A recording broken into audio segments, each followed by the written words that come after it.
Good evening, everyone. I first would like to thank you all again for coming. It is a joy to see you all here coming to support the class of 2016. I hope you've enjoyed the performances thus far and that you'll enjoy the rest of the ceremony tonight that we've prepared for you. It is such an honor for me to be up here and to be able to represent to you this group of students as well as the entire student body as chairman and as valedictorian. Throughout my time at CDIS, I have been blessed by both the teachers and the students. There have been times where I've struggled to get through, and there have been times where I have completely thrived. Essentially, although I and the rest of my class are being recognized for our accomplishments tonight, we could not have gotten here on our own. So I would like to thank my parents, my friends, and my teachers who have witnessed my journey firsthand, and who have helped propel me to the immense growth that I've experienced throughout high school. There are four main things that CDIS tries to teach their students in order to help them succeed. And those four things are academics, character, truth, and service.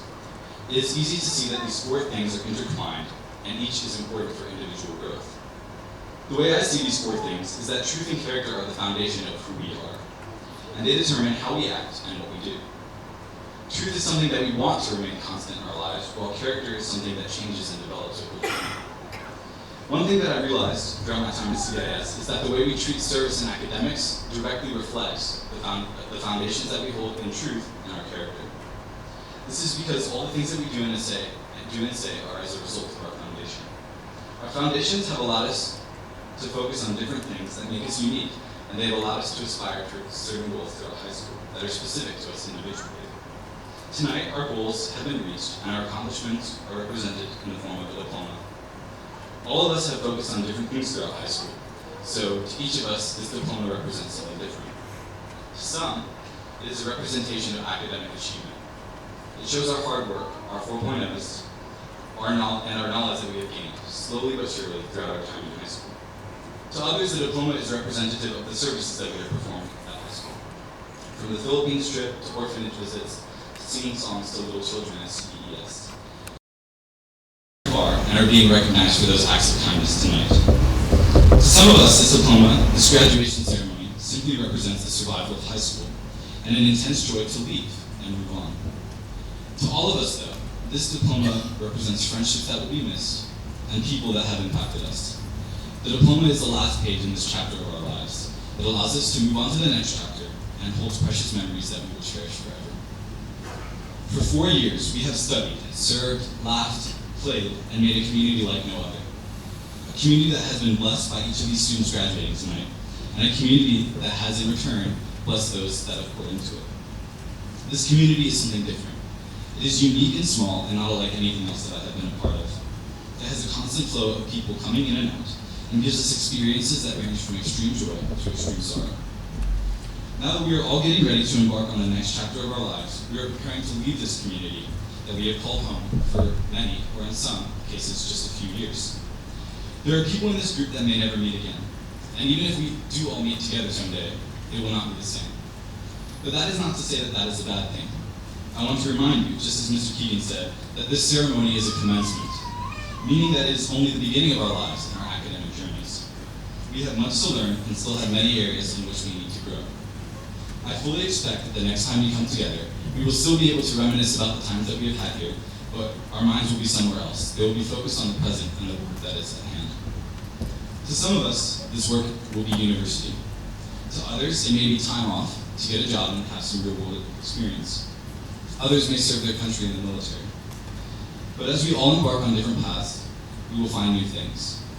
We will no longer walk side by side, but represent the class of 2016 on our own. We will leave this community and become individuals in a new community. And this is where our foundation becomes incredibly important.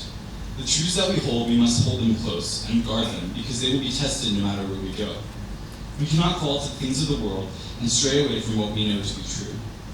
We will likely be surrounded by those who do not share the same experiences as us, who do not come from a small Christian international school, who do not understand why we are the way we are. But that is no reason to fret. We, coming from this school, have the ability to change the world around us for the better. We are not done with academics, character, truth, and service, things that we have focused on for the past 4 years of high school. These are things we have only started to grasp. We have mastered none and never will. But we can always strive to become better in each of these aspects and better ourselves in the process. All of these things have to varying degrees a relationship with leadership. When we demonstrate strength in these areas, our actions do not go unnoticed. They can have positive effects on other people's lives. We typically think of leaders as those out in front, who have the ability to speak eloquently and influence easily.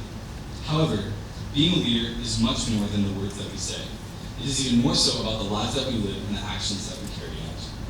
This means that we are all capable of being leaders, regardless of whether we are the great speakers of this age or we are the outside, quiet influencers that don't work in the spotlight.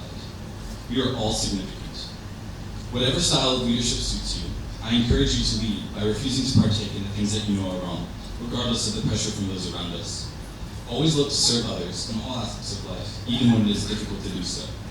I know that the world that we are about to enter in will be harsh and may disagree with us in our values, but we can be leaders and demonstrate what it means to have strong character and a foundation of truth that cannot be shaken.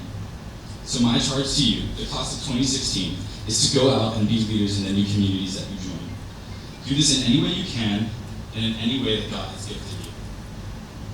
Be lights in this dark world because the world needs a constant source of light. Do not turn on and off, but burn bright and display the love of Christ in you. Be strongly rooted in your truth and display your character for everyone to see.